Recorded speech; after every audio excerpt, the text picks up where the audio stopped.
Sometimes when your mind tries to consume you, you just have to run.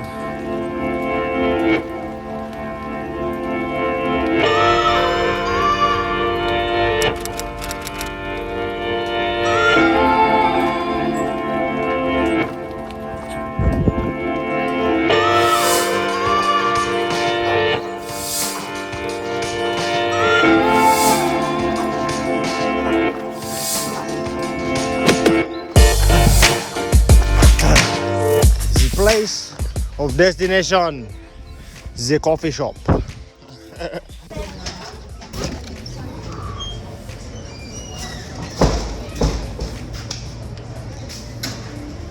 I get one vanilla latte, please? Thank you.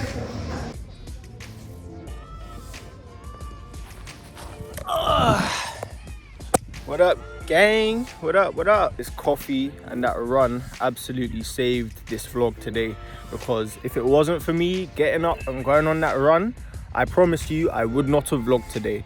I had to overcome a fat mental burden this morning because basically I have this thing, right? Like, I suffer from quite like bad anxiety and shit, but it's not to the point where it used to be panic attacks and blah blah blah, but now it comes in more subtle forms, like a mental rut or mental fog, for example. And that's when I overthink a situation. Like, for example, this vlog this morning, my head is just telling me you can't do it. You simply can't do it. There's just too much to do. And then something happened this morning. I think my higher self just kicked my ego's ass, and I think it's because of this daily vlog. And this is what I'm saying. Usually, bro, I would not be doing this run. Like, yeah, it's something that I would say I want to do because of the mental benefits of the times that I do it, but I really find it hard to make shit into a habit. Like, I find it really hard to just carry on doing something because I get bored. You know what I'm saying? I guess that's the human nature within me, but I need to develop some sort of hard discipline, and this is the way I'm trying to do it. These daily vlogs, cuz I've realized, man, it's ingrained in our DNA to not want to do unnecessary work. We've reached a point in humanity where we don't need to do fuck all. Like, I have food, water, shelter, I'm good. But hey, if you listen to that voice in your head, that innate voice in your head telling you everything's good, bro, just play PlayStation, watch Netflix, don't do shit with your life, it's just calm. If you listen to that voice, it's okay, like, it's fine. But there is a really big trade-off, which is you are going to be haunted by the ghost of your unfulfilled potential, probably for the rest of your life. There's this guy on YouTube, his name is Better Ideas, and his slogan is "inaction is a slow death." I was obsessed with that for the longest time because it's so true. Those days that mental fog happens, that mental fuzziness, that disgusting feeling that you feel overstimulated, that's because you know in yourself you're not fulfilling your highest potential. You're not doing the things that you know you want to do. At the end of the day, our time here is very finite. And yeah, man, the reason why I decided to get up today and do this vlog is because what am I gonna see on my deathbed? Man, I want it to be good. I want it to be fulfilling. I want it to be breathtaking. Yeah, for me, that's my biggest fear, man. Just imagining myself when I'm old and unable to do the things that I've always wanted to do. Just thinking back to the times where I'm like this, able-bodied, and just kicking myself for not taking the moment, seizing the moment. So yeah, man, let's achieve our unfulfilled potential, man. I'm leaving London. Yeah, I'm leaving London for sure. Hey, we gotta seize the moment, bro. We gotta seize the moment. We gotta not listen to that resistance in our belly, because that resistance doesn't serve us. You have to understand that inner resistance that you feel is a literal innate response to the situation that we have right now. The fact that we're all so comfortable, we're all in this fake illusory world where everything seems like everybody knows what's going on. Nobody knows what the fuck is going on and why we're here. We're just kind of playing this game and reacting to our biological and, I guess, anecdotal situation, our story in life. If anything is the meaning of life, it is fulfilling the potential of your consciousness, of your soul, of whatever the fuck is just that little creative spark inside of you that you've always wanted to expand on. You gotta do that shit, man. I've got two main things to do now, which is talk about mental fog, which is a symptom of anxiety. We're gonna talk about that in a minute, because I had a really hard time with that this morning, and I want to help you guys with that. Also, I'm outlining my book. break the matrix, motherfucker. So I can't leave you guys out on that process. You know what I'm saying? Look how crazy this guy is running. Look at this dude, bro. Look at this dude, cuz. Whenever you're in a bad mood, fucking run. Like, I was in the worst mood possible this morning. I just had that run, and gee, I feel refreshed. I feel revitalized. Like, it's probably to do with the fact that running is the human superpower. It's literally what our bodies evolved to do in order to get food and hunt and stuff. That's what I heard anyway. Think about it. When other things like lions and tigers and bears have their claws and teeth and shit like that, we just run, bro. I swear down, we just run. Like, let's say we're trying to hunt an antelope or some shit. How the fuck you think we would do that? We'd run them to exhaustion. We just run. Imagine you being an antelope and you're just seeing this. And there's absolutely nothing you can do about it. There's not a goddamn thing, because you're just gonna die of exhaustion before we give up. That's for sure. However, that's only if you believe that we evolved to eat meat. There's certain people that don't. There's certain people that do. I'm somewhere in the middle. Like, I can see why people would believe that that's bullshit, because we can't even like chew raw meat with our normal mouths, you know what I'm saying, with our normal teeth. Obviously our canines and our incisors, all of this shit is for plants mostly. But in my view, it would make sense that, okay, in the winter we ate meat because there was no berries, nuts, shit like that, because we're not strong, we can't tackle shit to the ground, anything like that. However, in the winter we had to survive, so that's when we'd eat meat. But any other time, autumn, spring, summer, we'd be foraging. We'd be mostly foraging for nuts, fruits, and that's how we got and plants, obviously, and that's how we got our nutrients. That would make the most sense to me, but just a little insight from your boy. Anyway, see you guys back at the house. Home sweet home. Okay, so as you guys know, I'm at the start of the process of writing my book, Break the Matrix. Today I'm going to be making like a rough outline of the contents of what I want to be in the book. But before that, I just wanted to delve into why I chose the title Watch This Video If You Struggle with Mental Fog. If you don't know what mental fog is, it's described as this like mental fuzziness. It's like a lack of mental clarity. Your thoughts seem hazy and difficult to grasp. You have a lot of trouble putting thoughts together. When I get mental fog, I can't concentrate on anything. And brain fog isn't just brain fog, it's usually a symptom of something greater. Symptom of anxiety. I think I've touched on this before.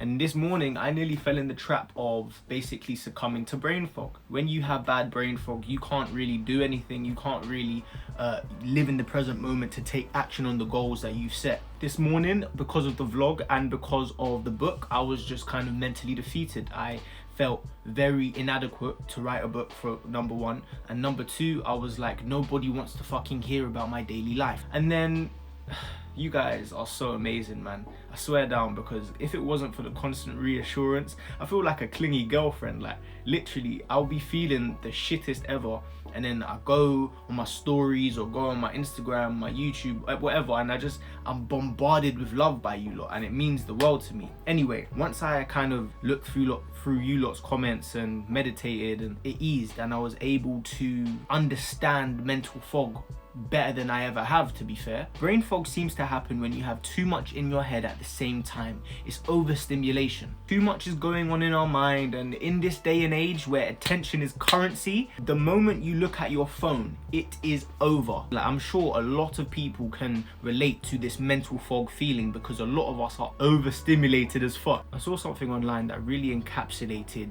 the brain fog experience. Like, if your brain is a computer, that ongoing anxiety and stress are those programs that run in the background and use up tons of memory and make everything else run slowly.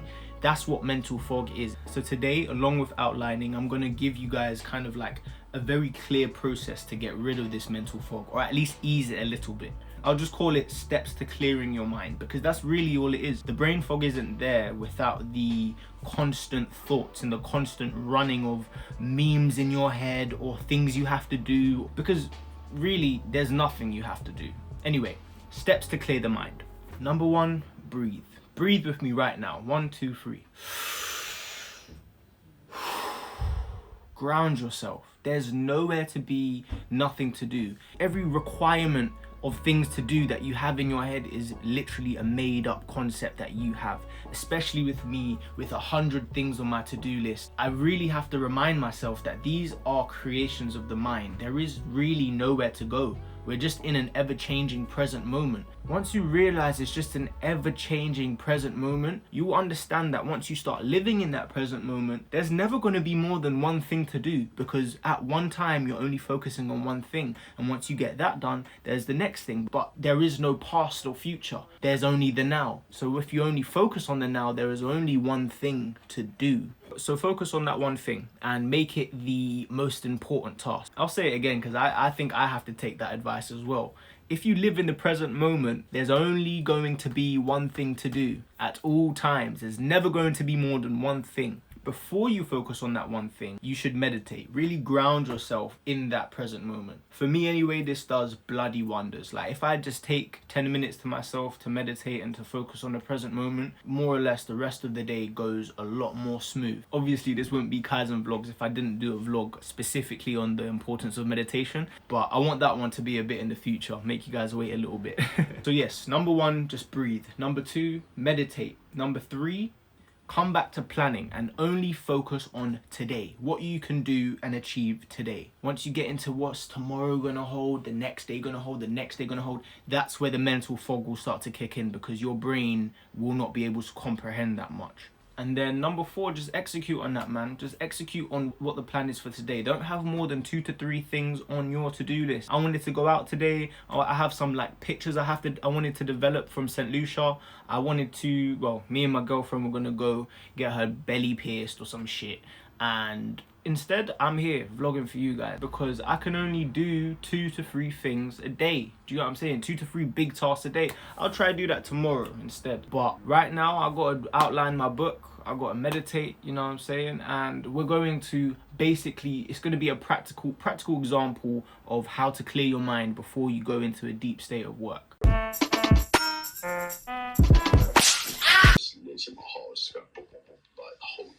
Because you knew it was going to happen, innit? That you knew. The universe and its tests. It's fucking tests. I need to outline the book. As I said, my boy just hit me up and was like, oh, bro, man's going for a breakup and that, blah, blah, blah. So obviously, it's only right we have to smoke up, you know what I'm saying? We have to be there for my man. He has to talk to us about it. So yeah, that's this evening's festivities sorted out. However, for right now, man has to meditate, man has to get to work ASAP. My family are currently downstairs. I'm dying to talk to them. And I can, but I know I have to outline my book for like hours on end, so I'll just be torturing myself if I go down there. These are the things you have to sacrifice in order to be great, I guess, in order to do something amazing.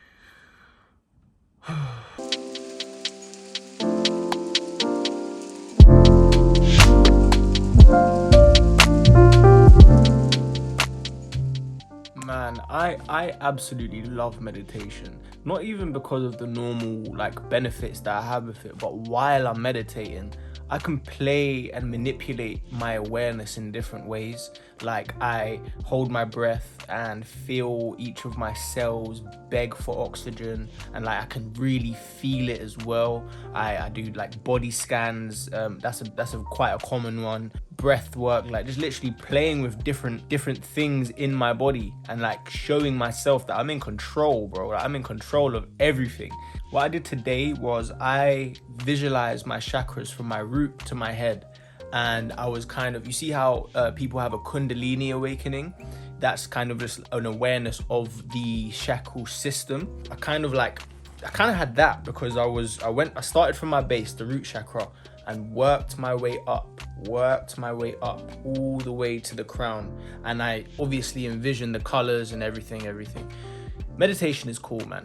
Meditation is very cool because you can manipulate your awareness. But honestly, just having time to sit and observe your thoughts, observe what your mind goes to. It's literally mind control. I keep telling people this. Meditation is mind control. And when mind is everything in existence is because of your mind, your perception. Once you can control that, that's literally a cheat code to life, nah? Like, maybe I'm overselling meditation a little bit. No, I'm not. Shit's pretty cool. Just got a text from Inner Crystallization. It's just a crystal shop that I work with, and he's a really fascinating guy that's reached out to me. He's doing an article on me. And for a dude that a year ago nobody knew my name, it's pretty cool, man. Like, he's talking about my 3 principles of success and blah blah blah. Go check it out. It should be out by the time this vlog is out. So yeah, man.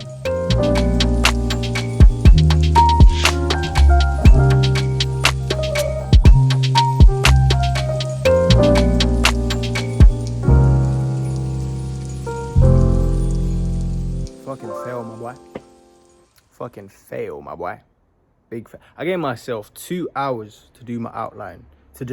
This is the process of outlining a book, right? Outline it, you give a brain dump, you just splatter your mind on the page of what you want to be in the book, and then you organize, and then you go back and see your target audience's questions and what they want to kind of see in the book. You write all of those down, and then you organize it. I ain't do shit.